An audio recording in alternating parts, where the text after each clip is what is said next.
Our senior college football writer, Dennis Dodd, has his latest power rankings up on CBSSports.com. And Dodd was actually there to witness Texas and Alabama. So he has the Longhorns moving up 8 spots. The Crimson Tide 9 spots lower to represent the biggest movers on each side. And, of course, the college football world still talking about Coach Prime in Colorado. Dodd continues to have the Buffs higher than the AP voters. Our Dennis Dodd has the Buffaloes coming in at number 12. All right, with that, let's welcome in the Dodd father, Dennis Dodd, and Danny Kanell from Cover 3. So, Dennis, you were there. You watched it all unfold. Texas, how good are they, and why did you have them so high? Yeah, look, I think right now Texas is good. They're not great. Quinn Ewers, you know, the biggest thing on him was throwing the deep ball.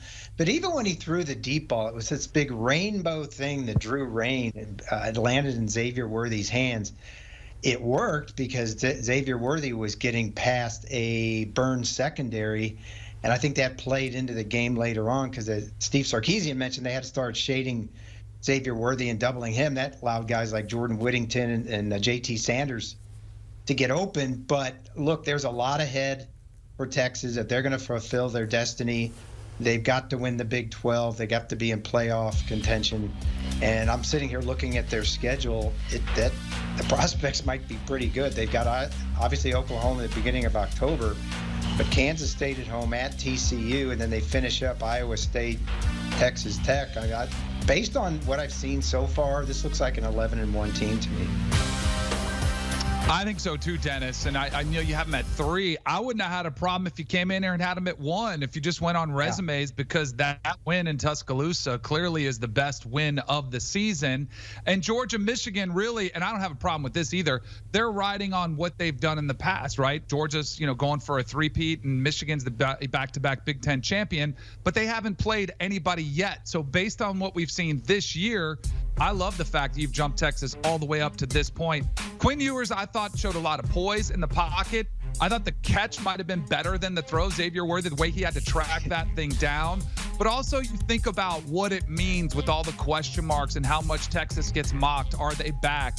Yes, they've had some nice wins, but this win is monumental for this program. And I also love the fact that Quinn Ewers didn't fall for the bait after the game. You could tell that they wanted him to say Texas is back, and he wouldn't go there, because I think this team still realizes, hey, we could do something really special, and this is just one win on our way to potentially something much bigger. So, Dennis, you have Texas. I think the biggest calling card here, or the biggest thing for Texas, is just to drop this in. Is Texas back? I don't know, but they left a calling card on the turf at Bryant-Denny Stadium saying we can play in the SEC. And I think that's probably the biggest takeaway for Texas, because for 13 years, they were largely irrelevant. Now they're the talk of the game. Okay, so SEC, you have been warned last weekend. Dennis, you had Texas slightly higher than the voters. The same can be said about Notre Dame, which makes our guy Brady Quinn happy too. So what are your takeaways from their 3-0 start and your thoughts on the Fighting Irish up to this point?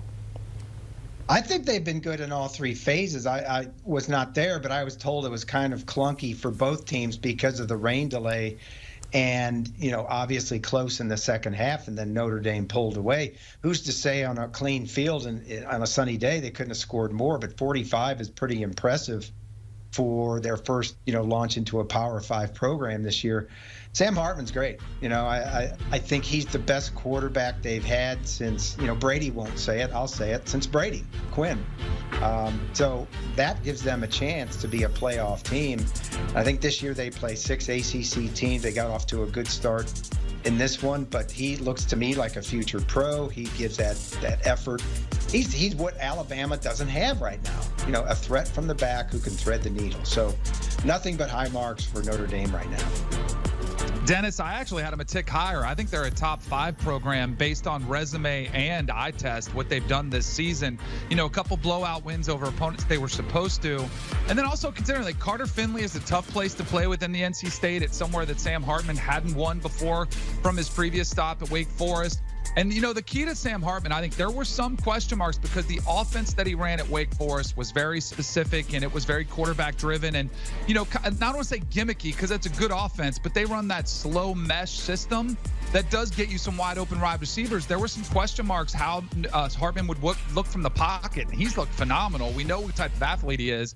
But I thought he passed the test with flying colors. And then just dealing with adversity. When you have to deal with a weather delay that's as long as what they had, to where the staff had to go buy hot dogs at the concession stand because they were hungry. I mean, this was multiple hours on the road. You're not in your locker room. Like, that is an adversity that no one's used to. And I think this team has some leadership, and it stems from the quarterback. But that was a beatdown. Like, they handled NC State, who I think is a good team within the ACC and always a good defense under Dave Doran. So I think it's one of the more impressive wins of this season of anybody out there.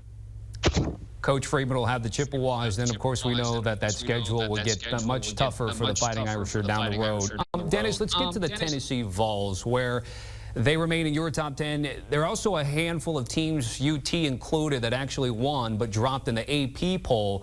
What do you thought about Josh Heupel right now and his Vols?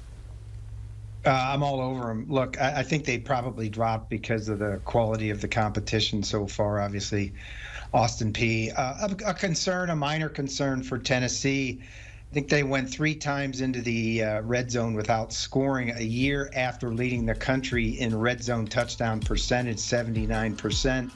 But I'm quibbling. Obviously, they've got the showdown this week with Florida State. And Joe Milton has been steady as she goes.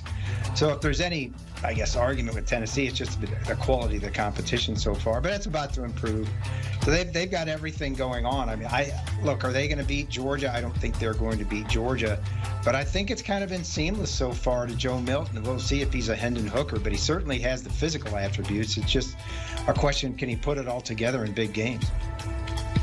For sure, Dennis. I think it's more of an incomplete for me on Tennessee, and we'll find out a lot more about this weekend against the Gators. But, Virginia is not a very impressive team, and Tennessee kind of started off a little bit slow, much like they did against Austin Peay, where they came out, they struggled a little bit early on. I think Melton started 1 for 8. Now, he caught fire late, but they're not going to have that ability to start slow. This has always historically under Josh Heupel been a fast starting team. He's a great game planner, with those first 15 plays. And Milton, for whatever reason, has kind of struggled early in games to find his rhythm.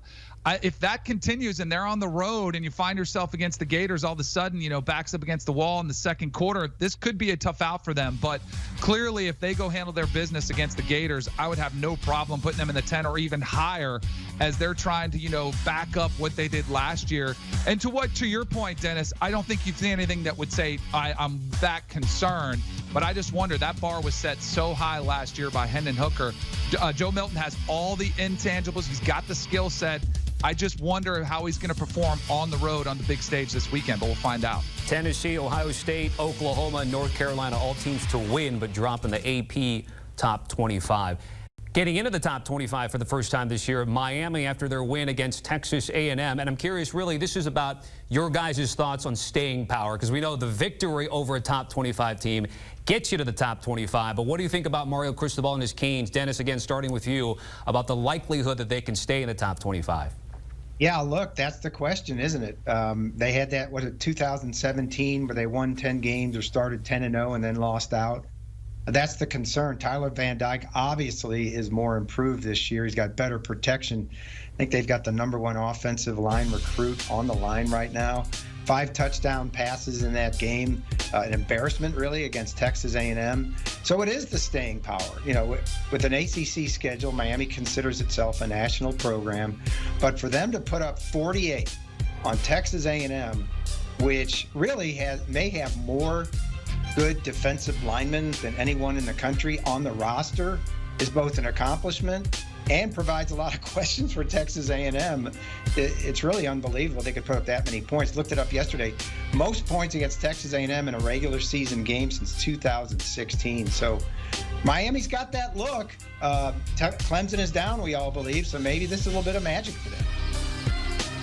I think early in the season, Dennis, you just do what you can do. Like, whatever's on your schedule, you try to take care of business. And Miami passed with flying colors. Again, I think this is probably one of the better wins that anybody in the country has. against an SEC opponent. You mentioned the defensive line. I totally agree with you. I think they might be one of the best, most talented in the SEC, which would make you one of the better ones in the country. And Mario Cristobal and Tyler Van Dyke have Texas A&M fans calling for DJ Durkin's head. Hey, we got to make a change at defensive coordinator. That's how badly they exposed him. But this game for me was all about Tyler Van Dyke, who 2 years ago, when he had Rhett Lashley as his coordinator, before the Mario Cristobal regime came and took over, he was a preseason favorite to be the ACC Player of the Year. He was a future top 10 draft pick. And then last year struggled mightily, both on the field and with injuries, too. Now that he's healthy and he's got an offensive coordinator that really is calling plays to suit his skill set, I think the sky's the limit for this Miami team. And what I'm really excited about is, for the first time in a long time, it does feel like the Florida State-Miami game could have not only ACC championship implications, but potentially national title implications. So I'm fired up for this one. I'm happy for the Hurricanes and Mario Cristobal. Now they've got to show the maturity to handle that success, bounce right back, and keep focused with each 1 week at a time. Let's get out of the power rankings conversation here, guys, and talk about a little more serious out there in East Lansing. Dennis, what more can you tell us about what you're monitoring with Mel Tucker and Michigan State right now? Well, clearly it was a shocker when that dropped yesterday at about midnight, actually, on Sunday, right after the Texas-Alabama game.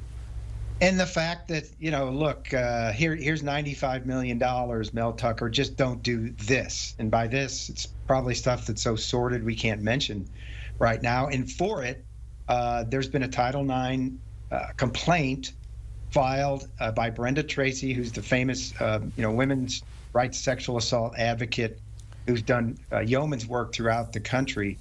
I will say this, because I was talking to somebody, a legal representative yesterday. A Title IX complaint is much easier to prove than a legal filing, because it's Office of Civil Rights. So when this complaint is heard, and it'll be in early October, all that has to happen, I don't think it's a jury trial. I think it's just a judge has to decide if the preponderance of evidence makes it clear that this happened, that it's more likely to have happened than not. In other words, 51% chance that it happened. Look, to me, that Mel Tucker's lost his job. I just read the tea leaves. He's been suspended administrative leave without pay. I think this is just to figure out the money. And I don't think Michigan State thinks it owes him a dime, but we shall see. And we can talk about this, but I think this is going to be a really coveted job, in that it opens up in September. It gives the school time to look around. Obviously, they've got two interim coaches there, one of them being Mark D'Antonio. The season isn't lost, but this is sort of a distraction that has nothing to do with the NCAA, nothing to do with the players. Still a good program in the Big Ten. So this is going to be a highly coveted job. Dennis, thank you. I know we're not going to hear from Danny right now, but the Cover 3 podcast did talk about this particular situation, so go check out the Cover 3 podcast. Again, our thanks to Dennis Dodd and Danny Kanell here for Dodd's Power Rankings. Mel Tucker suspended, what's next for Michigan State, and how the Spartans will move forward. The Cover 3 podcast with DK, Chip Patterson, Tom Fornelli, and Bud Elliott. Scan that QR code and check out the very latest on what the fellows have to offer.